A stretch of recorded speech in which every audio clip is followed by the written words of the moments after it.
Shall we start, Dheeraj? Yes, please, Professor Bharat. Yeah. A very good evening to all of you, and good morning to Professor Mohan, who is a Regents professor in the Department of Electrical and Computer Engineering at University of Minnesota, USA. Myself, Bharat, I'm a faculty member in the Department of Electrical Engineering at IIT-Dharwad. I extend a very warm welcome to today's talk, which is a part of the talk series called TREES, which stands for Talks on Renewables, Empowering Earth and Sustainability from the Global Center of Excellence in Affordable and Clean Energy, GCOE-ACE for short. This talk is also co-hosted by the IIT Dharwad INAE Bangalore chapter lecture series called SAMVAAD. Now I invite Professor Abhijit to brief about the current activities at the GCOE-ACE. This is a center at IIT Dharwad. Yeah, over to you, Abhijit. Thank you, Professor Bharat. The Global Center of Excellence in Affordable and Clean Energy, called GCOE-ACE, it was conceived in 2021 by IIT Dharwad and Selco Foundation as a means to drive technology development and deployment in the affordable and clean energy space, specifically for underserved sectors of the Indian society. The center's efforts span clean energy generation, storage, energy efficiency, economy, and end-use optimization, and all the allied socio-economic challenges, particularly in peri-urban and rural regions. The center is supported by the PSA Office, Government of India, and CSR support from many companies, including Honeywell and Infineon. To foster inclusive technological innovation ecosystem in these areas, the center is looking for related problem statements and innovative solutions through an innovative challenge called Catalyze Tech. Problem statements may be from sectors spanning livelihood, agriculture, allied agricultural industries, resilient micro businesses, built environment, health, education, etc. A submission form for this Catalyze Tech for problem statements and solutions is going to be made available in the chat box. I request you all to take a look and see if you can contribute some problems or solutions in this challenge. I now request Professor Tejas to introduce our speaker for today and begin the talk titled Power Engineering Education in the Age of Climate Crisis, a Holistic View. Over to you, Professor Tejas. Thank you very much, Professor Abhijit. Professor Ned Mohan joined University of Minnesota in 1975, where he is currently the Oscar A. Scott Professor of Power Electronic Systems and Morse Alumni Distinguished Professor. Professor Mohan received his bachelor's from IIT Kharagpur in 1967. He has his PhD in electrical engineering and master's in nuclear engineering from University of Wisconsin-Madison. He has written 6 textbooks which have been translated into 9 different languages. His areas of research are in power electronics and he holds several patents. Professor Ned Mohan is a recipient of many awards. Professor Ned Mohan received the H.T. Morse Distinguished Teaching Award for Undergraduate Education from University of Minnesota. He has received IEEE PES Outstanding Educator Award, IEEE Undergraduate Teaching Award, Distinguished Alumnus Award from IIT Kharagpur, IEEE PES Ramkumar Family Renewable Energy Excellence Award, Innovative Program Award from ECE Department Heads Association, which consists of over 250 US universities, Distinguished Graduate Teaching Award from University of Minnesota, and IEEE Nari Hingorani Facts Award from IEEE PES, which is Power and Energy Society. He is a fellow of IEEE, a Regents Professor, and a member of National Academy of Engineering. He is the recipient of IEEE James H. Mulligan Educational Medal. I now request Professor Ned Mohan to share his experience and also to share the screen. We have a small request to the audience. We request the audience to post their questions in the Q&A box in the lower right side of the screen. I now request Professor Ned Mohan to share his thoughts. Thank you. Okay. Well, good evening to all of you.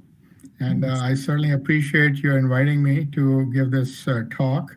And I'd like to congratulate you for establishing this center. And I wish you all the best as you go along with this center here. And I noticed that you have already started with a number of good, very pertinent talks. So I am very honored and pleased to be a part of it. And I'd like to share my thoughts on education. Okay, and I personally, I hope to meet all of you someday. And of course, I know Abhijit very well. He was with us for 3 years, and we have continued collaboration with him. So see if I can share my screen here. And it's always a challenge. So it says your entire screen. Okay, so here I share the button here. And it looks like it seems to be working. And I will go and see if you can see my slide. So can you see my slide here? Yes, Professor, we can see it. Okay, very good, very good. So, this is the topic of my talk. And please ask questions, make comments as we go along. How do we provide power engineering education in this age of climate crisis? And what I propose is that we take a holistic view. So I have quite a few slides having to do with the seriousness of climate change. And that is still somewhat of a struggle here in the United States to convince people that climate is changing and changing very drastically.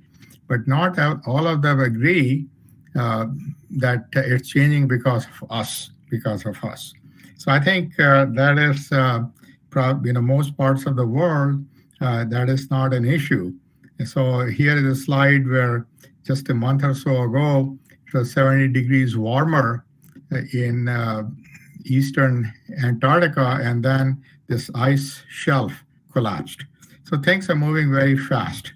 And we know that electricity is a basic human right. So 1.3 billion people, they may have some access to it, but not certainly reliable access to electricity. And 1 billion more will join us shortly. So I have lived in India in places where, for a while, at least at that time when I was growing up, I was born in 1946, so 1 year before independence. And there were places where there was no electricity where I lived, But at that time, it really didn't bother me because I did not know any better. But today, if electricity goes out for a short time, we begin to get very upset, so to speak.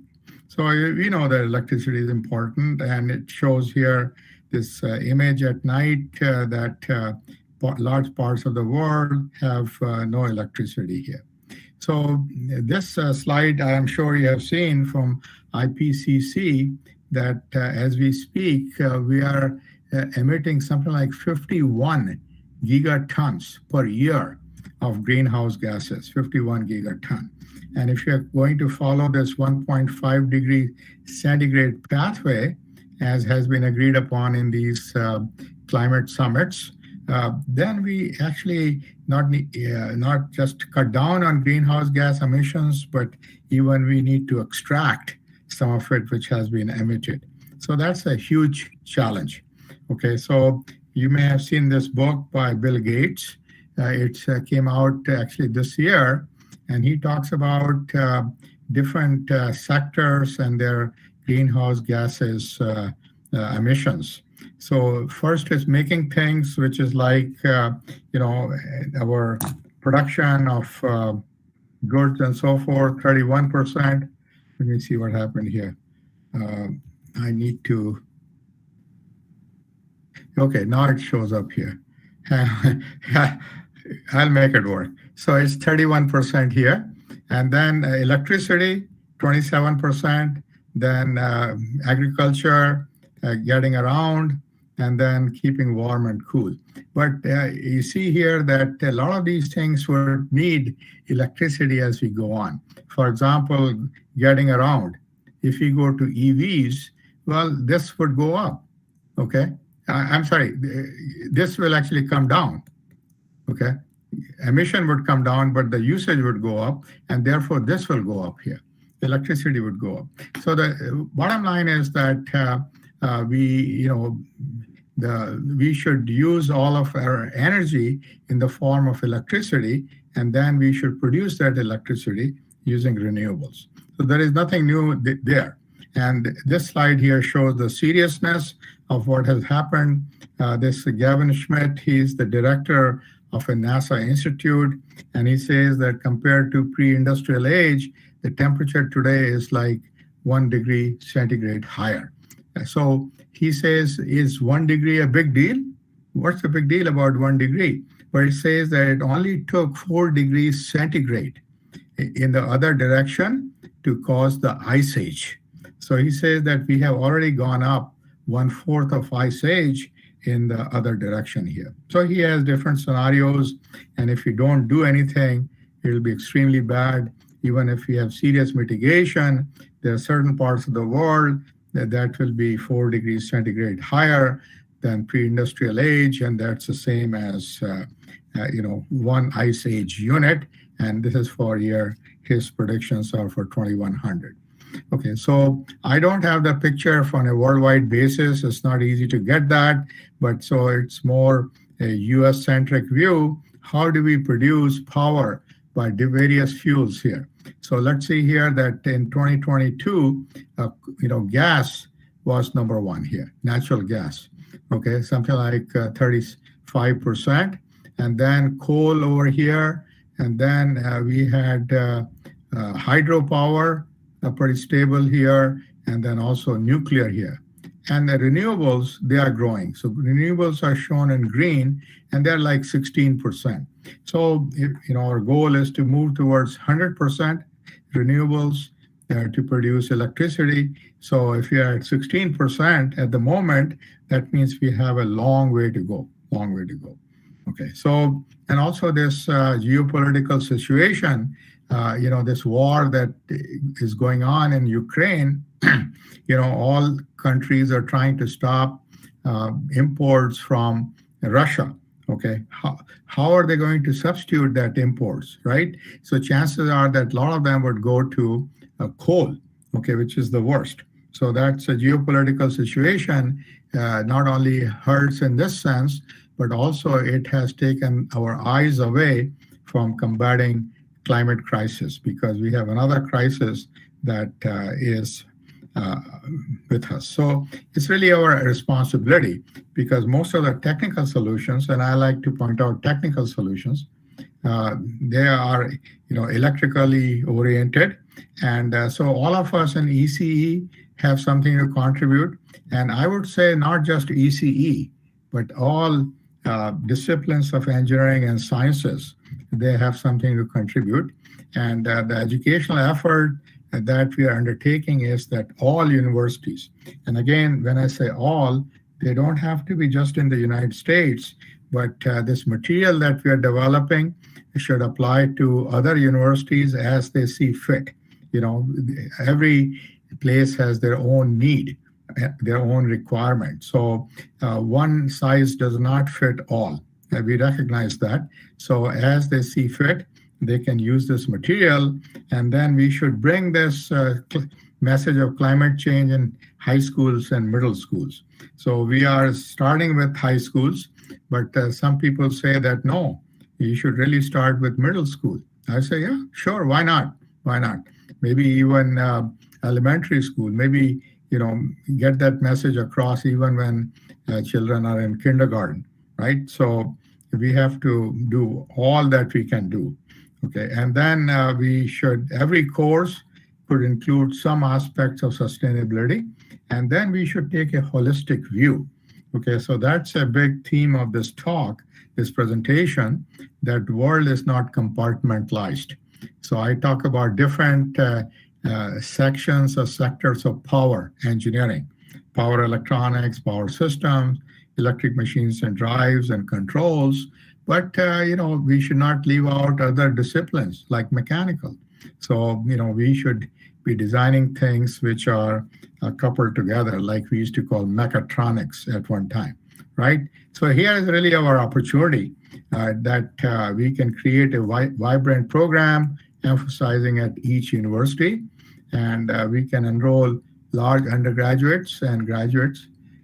So, unfortunately, the numbers of students interested in power is not going down at our university, which is really puzzling. And we are still scratching our head because everybody has heard of computer science and how much money they can make, and machine learning and data sciences and artificial intelligence.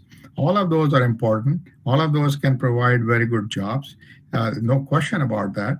But a lot of these young people are very passionate about climate, okay?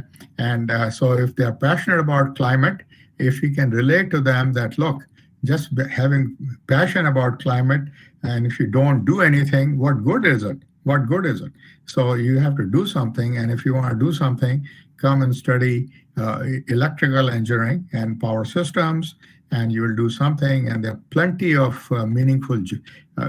plenty of high-paying jobs, So when we look at labor statistics here, we see that there'll be a lot of demand as there's a lot of money allocated for clean energy, clean electricity, for electric vehicles, electric vehicle chargers. So there'll be a lot of jobs, and they pay, very good salaries. Okay, so that's the message that we need to convey to high school teachers so that they can then convey it to high school students. Okay, so that's the mindset we need to develop. So that's what I mean, that even for us at universities, we have a lot of research and development funding. Somehow this pen has stopped working. I don't know why. Anyway, and then, so this research should be interdisciplinary, right? Involving other ECE focus areas and other departments such as ME. Okay, so that's, and then here is the opportunity in terms of funding in the United States after this 1.2 trillion infrastructure bill that was passed. Okay, so I'll have to investigate about this pen. Anyway, so today we know at least in the United States, so this is US-centric, these slides, the emission, carbon emission by transportation sector has exceeded that of electric power sector. And this crossover happened in 2016. Okay, so electrifying transportation is a big challenge and big opportunity. And then also if we can make it autonomous, that would be fantastic. So, along with electric vehicles, we need electric vehicle chargers. And this electricity better be coming from the renewables. Otherwise, there are reports which say that these electric vehicles otherwise would produce even more pollution. Okay, and we don't want that, right? So that's a challenge. And then, we had done some work in 1990s and about charging of these electric vehicles, but it was then, and now, of course, we have better technologies here. So the answer is, as I see it, that we should shift all our energy use to electricity. Energy, whatever form we are using at the moment, we should shift it to electricity, and we should generate it from renewables. And of course, conservation is always should be a goal. And let's see here. It begins right now. Conservation should be a goal, and we should always have sustainability in mind, so to speak. So, there's no debating this argument here, that science alone cannot stop global warming. Human attitudes must change. We must change the way we think, where we live, and what we use and what we don't use. Okay, so when I talk about this holistic view, where all these areas of power electronics and electric drives, and of course their control, they should be looked at in a holistic manner. So here are some examples. Basically how we generate electricity generation, how we transmit it, and the end use. Everything should be considered from this sustainability point of view. And the same thing about transportation, whether it's by vehicle, automobiles, or whether planes or trains. And then, of course, defense is a big consumer of energy. And, role of defense is not diminishing. It's actually going up under this current geopolitical situation. And then, of course, industrial competitiveness using automation, and then, here is a biomedical engineering. So wherever we use electricity, and we use it everywhere, right? So here's an example of a holistic system. Wind turbine, you have a generator here, electric drives, power electronics here, and then you have a transformer, you're connecting it to the power system. So it's really kind of a combination of all these things. And one of the things that I find here in many US universities, that electric machines and drives, they are given a second-rate status, second-class status.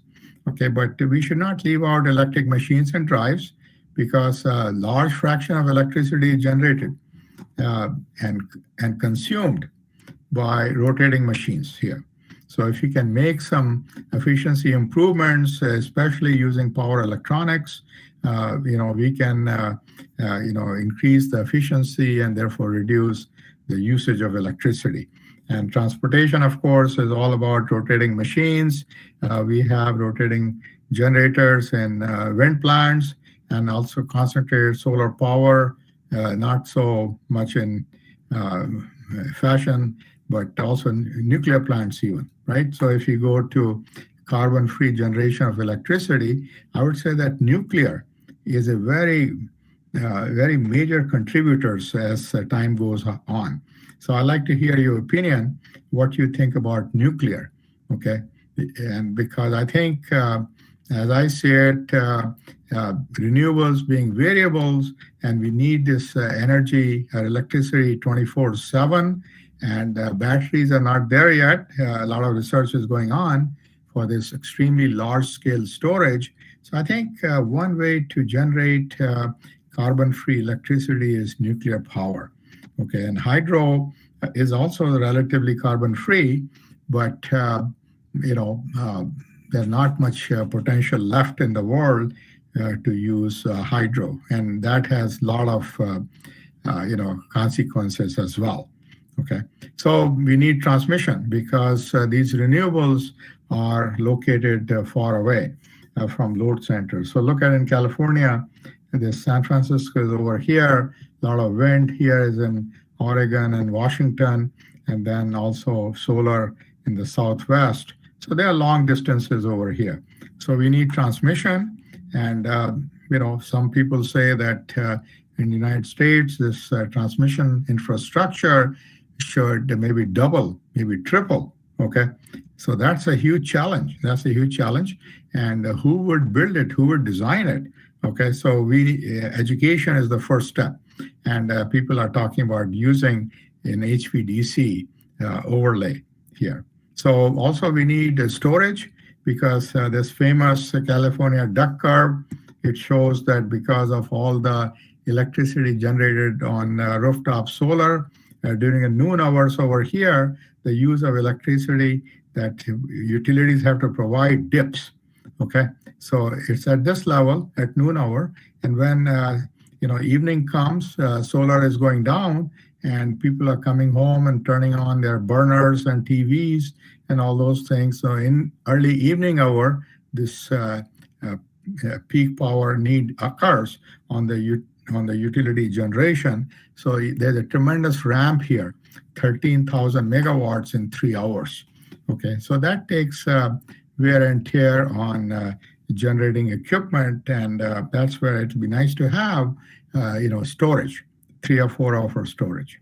Okay, but that storage is needed even on a very long term. Okay, so right now, and goal here is storage of $100 per kilowatt hour. Okay, and so that's the goal. But even at this goal, it'll be extremely expensive to store, electricity for, let's say, there's some weather event where sun disappears for a few days and wind is not blowing. So how do we store that kind of energy? Okay, so that's a big challenge. And so people are looking at different mechanisms. Here is a iron air storage battery that one of my students, she went to work for this company called Enphase in California, and they build these micro inverters. But she recently switched to this company that is making iron air storage batteries. And of course, she is not a chemist or chemical engineer, but batteries, as you know, require power electronics. So that will be her goal here. So the bottom line here is that our research should continue in renewables. So you see here, as the installed capacity goes up into the grid, its value, which is shown in blue, goes down. So you can see this value is coming down here, right? And crossover happens with cost at certain installed capacity. Well, our goal is to increase this penetration. So if you can reduce the cost shown in this new cost, so now the crossover happens at a higher installed capacity. So this technological innovation can allow us to, increase the penetration of renewables into the grid, and then there could be some systemic innovations which will always keep the value lower, the value higher than the cost. Okay, so that's the need for research, and then we see that enrollments in EE, electrical engineering part, is nationwide going down. Okay, not just in power, but in other areas of electrical engineering in the United States. What is growing is computer engineering, and of course, computer science is off the charts. It's growing extremely fast. Okay, so when you talk about electric power engineering, we are talking about power systems, power electronics, electric machines and drives, and control. So what we did at our university, and that is just at our university's university, other universities may have their own way of looking at it based on local needs. we felt that undergraduate degree is not for anybody to specialize. They should have some specific knowledge of one area, a little more than others, but their education should be broad-based. Okay, so thinking about that, we, of course, these core courses in green that all electrical engineers have to take. But then, if you are in so-called power, then we had just 3 undergraduate courses in their 4th year: electric power, electric drives, and power electronics that you see in yellow. So just making it 3 courses, they have chance to take other complementary courses, and these may be from other departments, like from mechanical engineering. Maybe they learn something about heat transfer, things like that, or in computer science, they take some course on programming. So, when they graduate, they have a broad-based education. And after that, they may want to find a job in particular sector, but they may not be able to. And if so, they have the knowledge, they have the background, and they can start from there. So that was the motivation here. So over the years, with funding from this Office of Naval Research, which is a branch of the Navy, we were able to get funds, and we have developed 19 courses. And when I say graduate, well, there are some undergraduate too here. And I'll show you the list of these courses.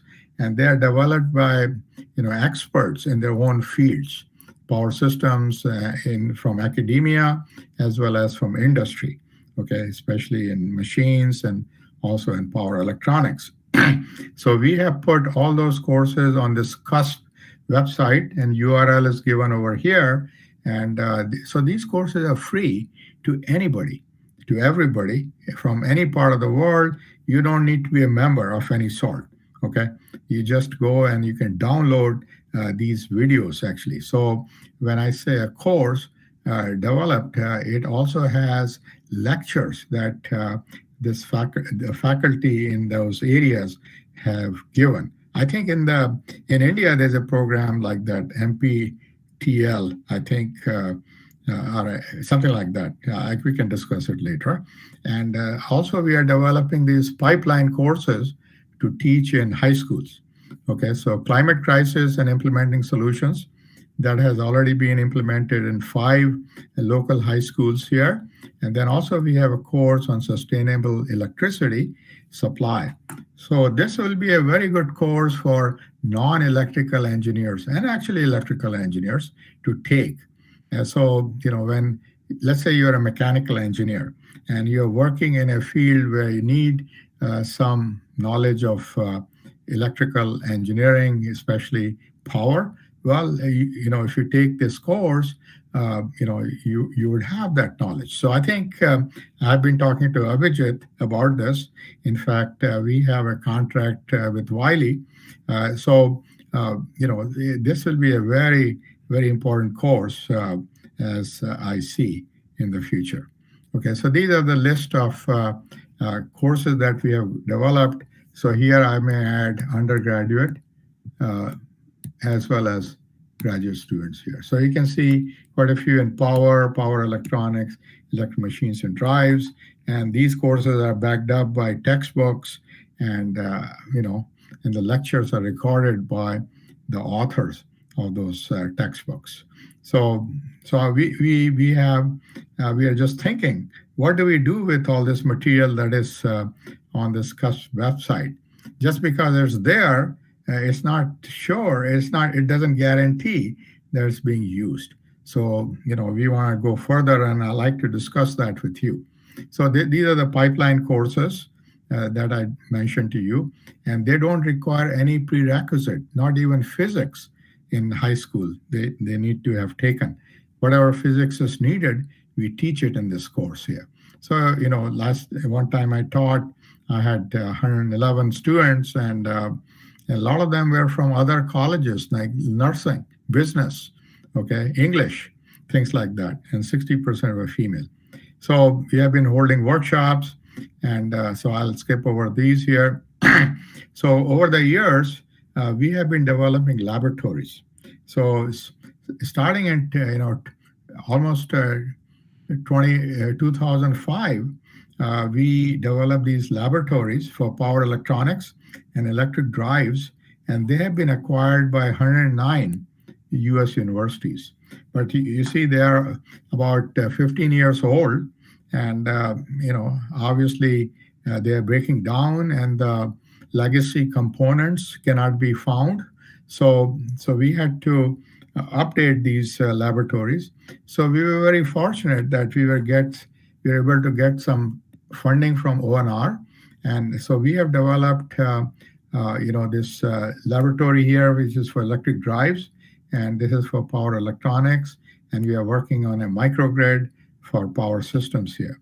And also this power system course that we will be teaching uses PSSE, which is a very popular program for utilities in 140 countries. And then instead of using MATLAB Simulink, which everybody does not have access to, we're using Python, which is free. Okay, so University of Minnesota started this company called Sciambl.com, and my postdoc, now my colleague, Siddharth Raju, he's the founder of this company, Sciambl.com, and so these labs are being acquired, all over the world. Okay, so what are the main characteristics of these labs? First of all, they have a real free simulation and real-time control platform.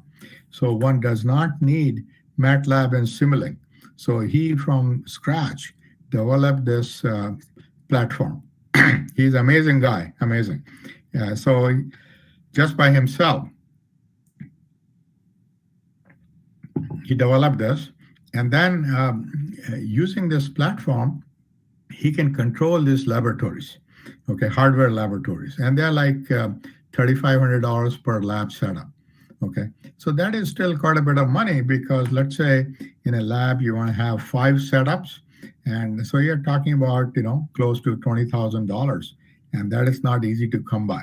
If I had to get $20,000, it'll be a big hurdle. How do I get it, right? But another characteristic of these labs is that they are remotely accessible. So you see that these laboratories are controlled by computers, and you can control the computer remotely, right? For example, using remote desktop. So it makes them accessible remotely. For example, when we had this COVID crisis in March of 2020, we were teaching this electric drives laboratory in person, okay? But overnight, our university was shut down. All the buildings were shut down. University was not shut down, but the buildings were shut down. We could not even enter the buildings. So we made them remotely accessible, so there was no disruption whatsoever. Okay. And then we have, of course, the manuals, which can be downloaded freely from CUSP, and then reference books for these, but they can be used in student projects and research. Okay, so this is what remote accessibility slide here, that if you're controlling it with a PC, this laboratory here, well, you can control it remotely over the internet over here. So that's one of the great advantages of these laboratories here. This is what the simulation platform looks like, very much like MATLAB Simulink, but we do not use MATLAB Simulink. And when you're simulating it, you may have the model of the machine, for example, and you just take away that model of the machine and substitute with the actual machine. Okay, so it's extremely seamless, and you get all the results back onto your own computer. Okay, so this is what these labs look like. This is the electric drives lab, and so there's a box here which has the inverter and the controller on it, and then these are the motor generator sets that come with it, and so it's complete and already accessible here. So these are the list of experiments that you can do in the basic drives lab, and you can do vector controlled control, which we could not do with the previous lab. Okay, but now we are able to do vector control. Okay, and this is the power electronics lab, which is based on wide bandgap devices. Actually, it also has silicon-based devices. So on one side are silicon-based devices, and the other side are this wide bandgap, gallium nitride devices. And this is also remotely accessible and is complete. So these are the list of experiments that we can do, which we never could do before. Okay, like soft switching and single phase DC to AC inverter and three-phase DC to AC inverter we could not do, and these are digitally controlled. So that's another thing, and that's what makes them remotely accessible. And also we have this general purpose controller, and a lot of our PhD students have actually 3 of them who recently graduated made use of these here. And then we are working on an advanced power electronics lab, which will demonstrate, all the different types of converters that may be used for interfacing renewables to the grid. Okay, so here you can see here that we have, of course, 2-level inverter, then this neutral point clamped inverter and using flying capacitors, and then active front end, and then modular multi-level converters, MMCs, and also we will go into matrix converters, and dual active bridge principle will demonstrate. So all these things could be demonstrated in this lab. So I have a very extremely smart graduate student who came up with this idea that there'll be one sort of a breadboard, a sort of a motherboard, and which will have a lot of these power supplies and so forth. And then you can plug in these daughter boards for each of the different converters that we wish to demonstrate or for students to experiment with. So this is coming along pretty good.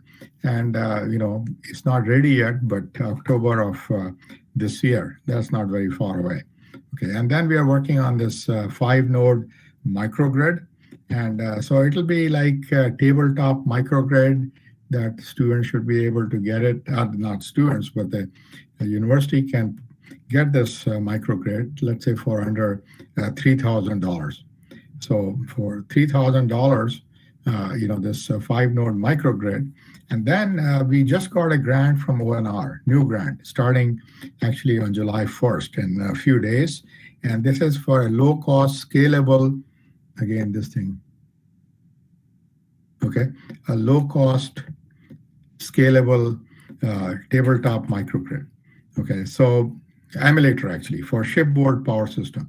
So our idea here is that, we should be able to connect hundreds of interconnected nodes, okay, and emulate them, not simulate them, but emulate them in real time, and then, do what if type of analysis. What happens if there's a fault at this point, and how is that how does it affect, and how to mitigate those type of things. So that's just a new one starting here. And so here are the list of experiments. I'll not belabor the point there, but we can do a lot of these things here. And then we are writing a textbook, and which is actually due end of this month, which is, what is that? We are in June 30th. And today is 29th, is it? So it's not going to happen. It will be delayed by a week or two, but I think it will be done within 15 days. So this textbook has, we use PSSE, okay, which is a Siemens software. Okay, and so Siemens software, it's used very widely with utilities. I don't know how much it's used in India, but in the US, it's used quite a bit. and it has the reputation of being not easy to use, because it has so many parameters you can put in. So it's very flexible. But if you can make it very specific to the problem that we would like students to solve, then this program is not that difficult. So that is really the challenge we have.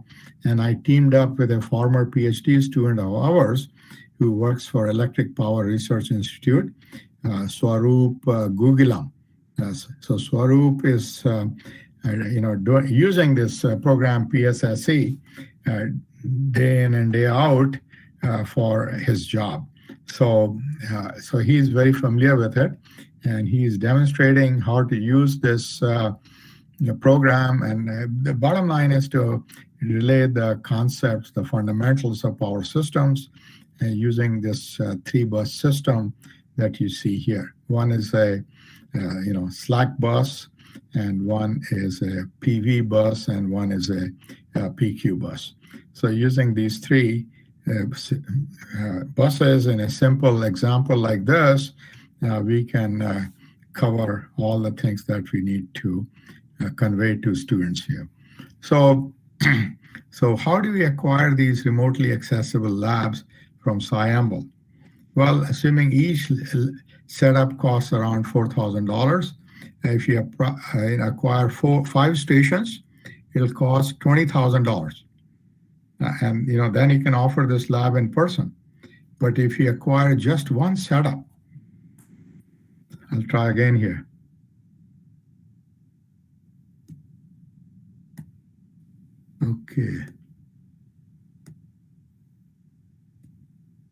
Okay, so it'll cost us $20,000. That's a lot of money.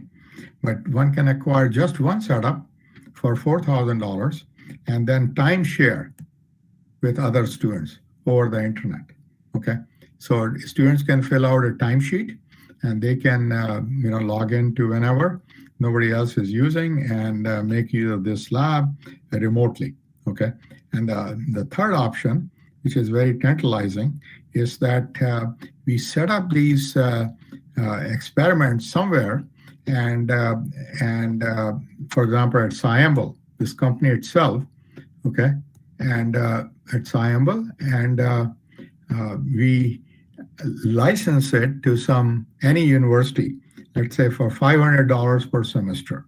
So all your students can access it, again, by signing timesheets at just $500 for one semester. Or who knows, this number may go down as we get more users. Okay, so our goal is to make it as low cost as possible, and allow these experiments to be performed by students all over the world. So that's really the goal. So here is my last slide, which says that our responsibility here is to do whatever we can. There's only one planet. There's no planet B, as they say, right? So this is really my end slide. But what I'd like to ask you along this, let me just go back to this slide here. So we have all these courses, okay? So what we are dreaming here, Siddharth and I, that we create some kind of a cusp academy.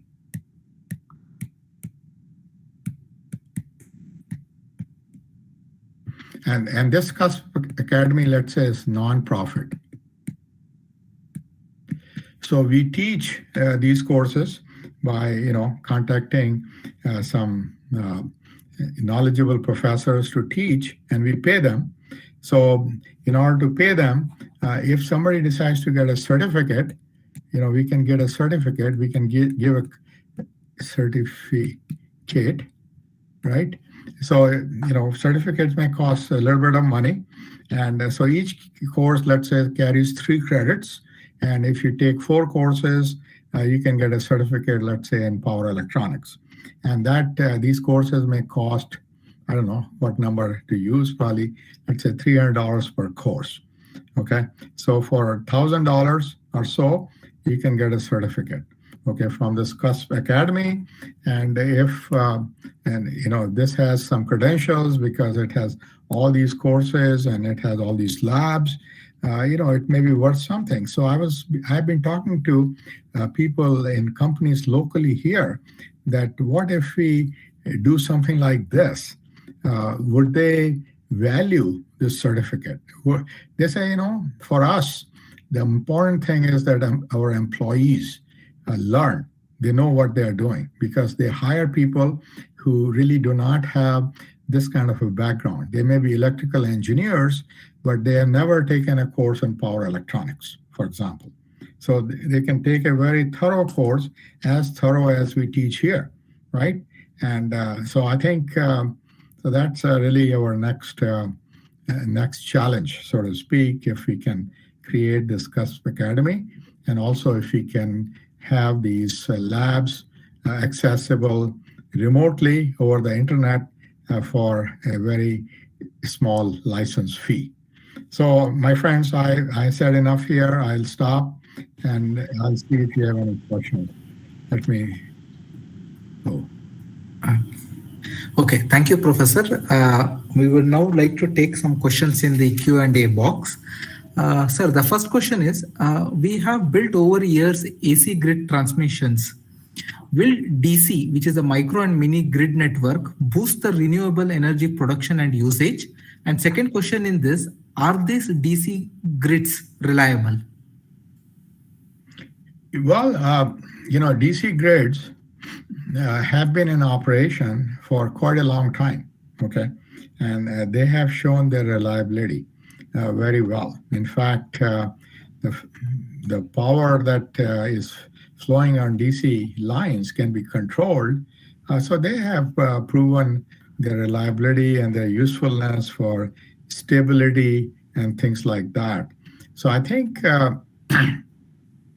there will be a move towards DC because if you're going to have all these renewables which are remotely located, so you have to bring that power from those remote locations, and building new transmission lines are not easy.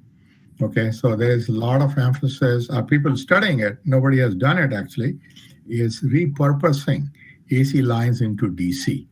Okay, so the thing is that lower voltage DC lines could be very beneficial for renewables to bring power to load centers, and a very large voltage and large power, in gigawatts. Those are thyristor based, line commutator converters.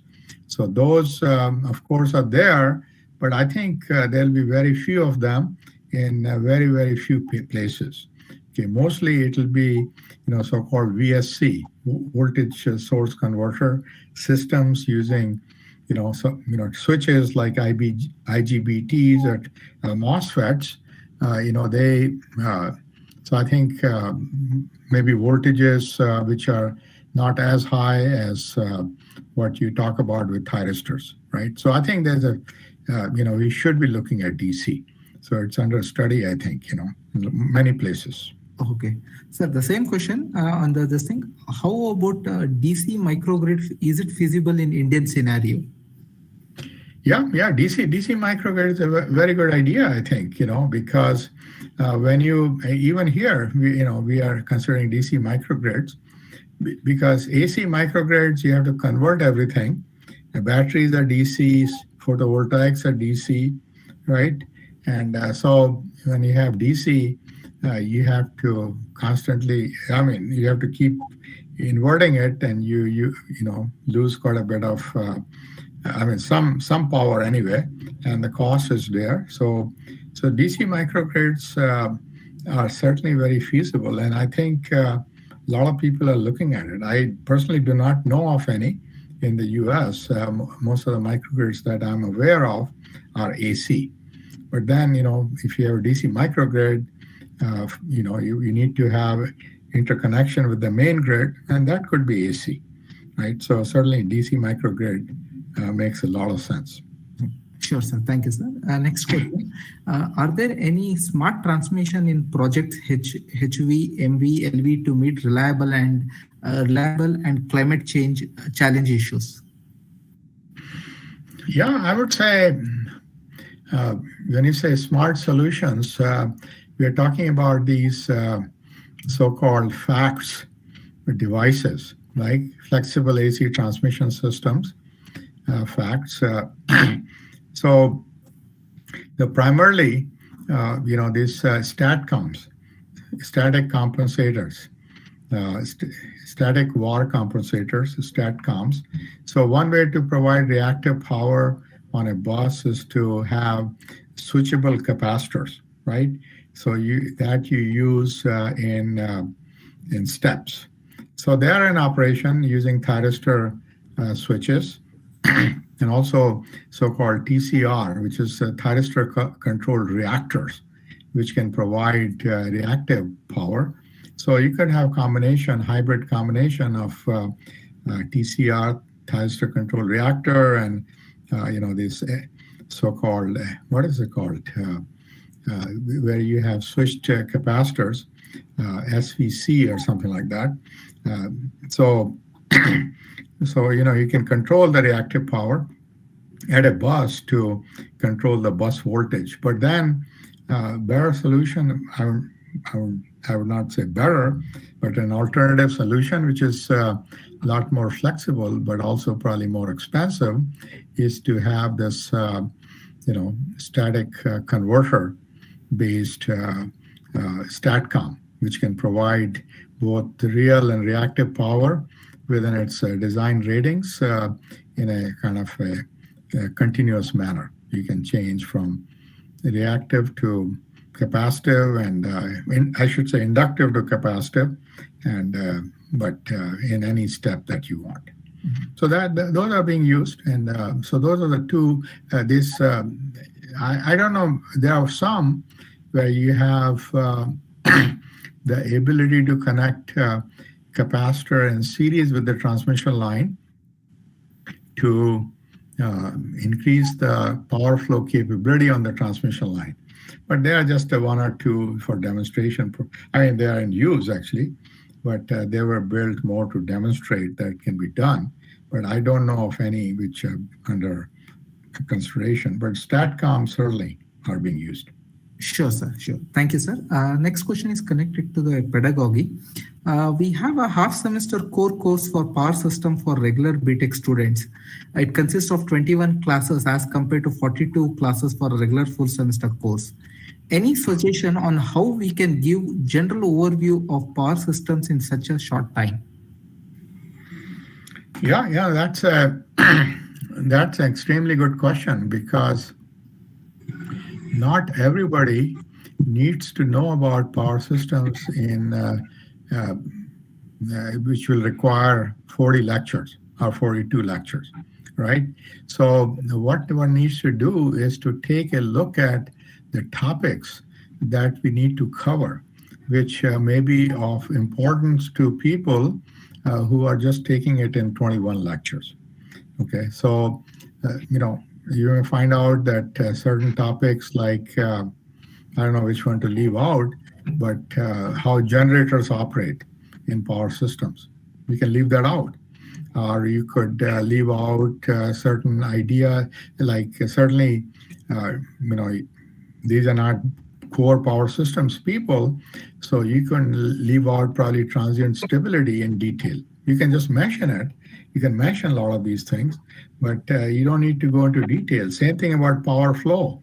I mean, these folks are not going to design power flow calculators, right?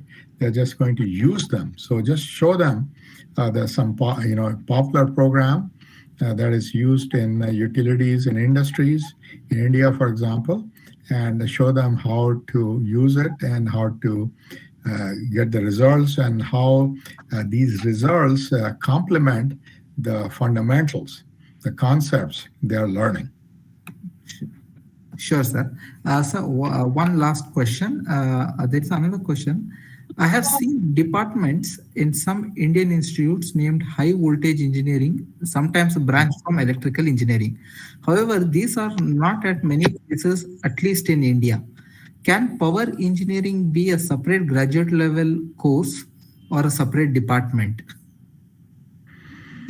Yeah, that's very a question for the context of place. How it should play out.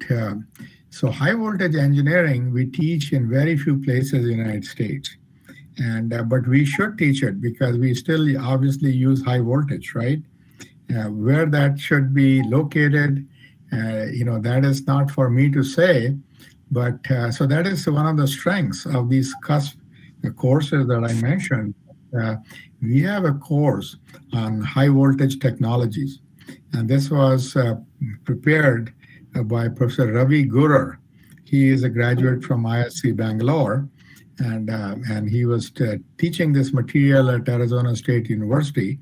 Now he's the head of the department at University of Alabama in Huntsville. So, but he had a lab, high voltage lab. So, we should teach these courses because, maybe in a way that it's not a full course at any one university, but there's a course that students from many universities and industries can take, because we need, voltage insulation coordination in power systems. So somebody has to know about relaying, power system protection. And if you teach this course at one university, you may not get enough students, and you may not have some faculty expertise to teach it. So what I would say is that it requires kind of a collaborative effort in some sense. Sure, sir. Sir, thank you. And one last question, may be quite encompassing. What is the support anticipated from the policymaker to achieve this holistic view, sir? So that is, stop sharing at this point here. Sure, sir. Yeah, policymakers, I don't know how to answer that question, okay? Because I think, at least what I see here, everybody has a very short-term view. Okay, the goals of universities are very short-term. Okay, and there is, as I see it, nobody is looking at the big picture. Okay, long-term picture, like going into high schools and middle schools and promoting this message to the young people to pursue these careers, right? And so that kind of mindset is not there. I cannot say about India for sure, but here I can be quite certain in telling you that it's not there. Okay, and so policymakers, they are, of course, elected. So we are a democracy, which you may say is a good thing, but also in democracy they have to be elected every 4 years. So that's also problem that their goal becomes somewhat short term. How to get elected? Okay, sure. So I better not say any more than that before getting into trouble. So I'll stop. Sure, sir. Sure. Thank you very much, sir. Thank you very much for sharing your valuable experience. We would like to thank Professor Ned Mohan for accepting our invitation and sharing his valuable experience on trees and SAMVAAD. We would also take this opportunity to thank our audience for making it convenient to attend both trees and SAMVAAD talk and for having an interactive session. Updates of trees and SAMVAAD will be regularly posted on our website, on our institute website. We request you to regularly check the institute website for the upcoming trees and SAMVAAD talks. Thank you once again and good day. Thank you, sir. Yeah. Thank you very much. Yeah, thank you. Thank you very much. Thank you for having me. And I really enjoyed it. Thank you.